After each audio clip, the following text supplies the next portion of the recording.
नमस्कार मित्रांनो, तुमचं माझ्या यूट्यूब चॅनेलमध्ये स्वागत आहे.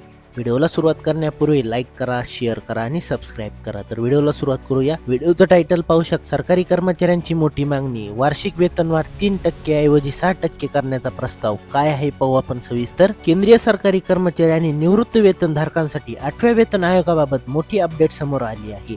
केंद्र सरकार विविध कर्मचारी संघटनांशी सातत्याने चर्चा करत असून कर्मचाऱ्यांच्या वेतन, भत्ते आणि वार्षिक वाढीबाबत महत्त्वाच्या प्रस्तावांवर विचार सुरू असल्याचे सांगितले जात आहे. यामुळे लाखो केंद्रीय कर्मचाऱ्यांचे लक्ष आता 8व्या वेतन आयोगाच्या अंतिम शिफारसीकडे लागले आहे. दरम्यान राष्ट्रीय संयुक्त सल्लागार यंत्रणेमार्फत कर्मचारी संघटनांनी सरकारसमोर अनेक महत्त्वाच्या मागण्या मांडल्या आहेत. सध्याच्या वेतन रचनेत बदल करून कर्मचाऱ्यांना अधिक आर्थिक दिलासा देण्याची मागणी करण्यात आली आहे. दर 10 वर्षाऐवजी 5 वर्षांनी वेतन पुनर्रचनाची मागणी.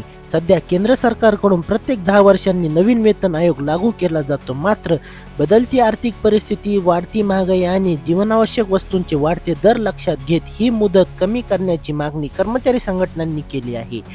संघटनांच्या मते कर्मचाऱ्यांना प्रत्येक वेतन आयोगासाठी तब्बल 10 वर्षे प्रतीक्षा करावी लागते. त्यामुळे दर 5 वर्षांनी वेतन पुनर्लोकन करण्याची नवीन प्रणाली लागू करावी अशी मागणी करण्यात आली आहे. यामुळे कर्मचाऱ्यांच्या वेतनात वेळोवेळी सुधारणा होऊन त्यांना आर्थिक स्थैर्य मिळू शकते. वार्षिक वेतनवाढ 3% वरून 6% करण्याचा प्रस्ताव. सध्या केंद्रीय कर्मचाऱ्यांना दरवर्षी 3% वार्षिक वेतनवाढ दिली जाते. मात्र वाढत्या महागाईच्या तुलनेत ही वाढ अपुरी असल्याने कर्मचारी संघटनांचे म्हणणे आहे. त्यामुळे वार्षिक इन्क्रिमेंट 3% वरून थेट 6% करण्याचा प्रस्ताव सरकारसमोर ठेवण्यात आला आहे.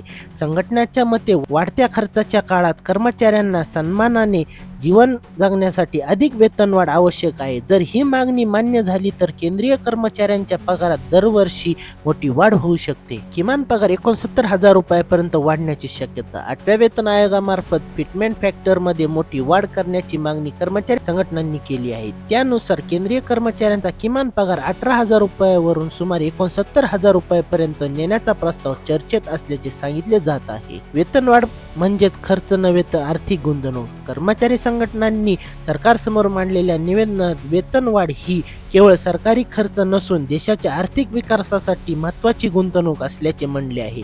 कर्मचाऱ्यांचे उत्पन्न वाढल्यास बाजारातील खरेदी क्षमता वाढेल. त्यामुळे उद्योग, व्यापार आणि कर संकलनालाही चालना मिळू शकते असा दावा संघटनाकडून करण्यात आला आहे. दरम्यान 8व्या वेतन आयोगाला आपला अंतिम अहवाल आणि शिफारसी सादर करण्यासाठी सुमारे 18 महिन्याचा कालावधी लागू शकतो. त्यामुळे केंद्र सरकार पुढील काळात कोणते निर्णय घेते याकडे आता लाखो कर्मचाऱ्यांचे लक्ष लागले आहे. व्हिडिओ आवडला असेल तर लाईक करा, शेअर करा आणि सबस्क्राईब करा. भेटूया पुढील व्हिडिओत. धन्यवाद.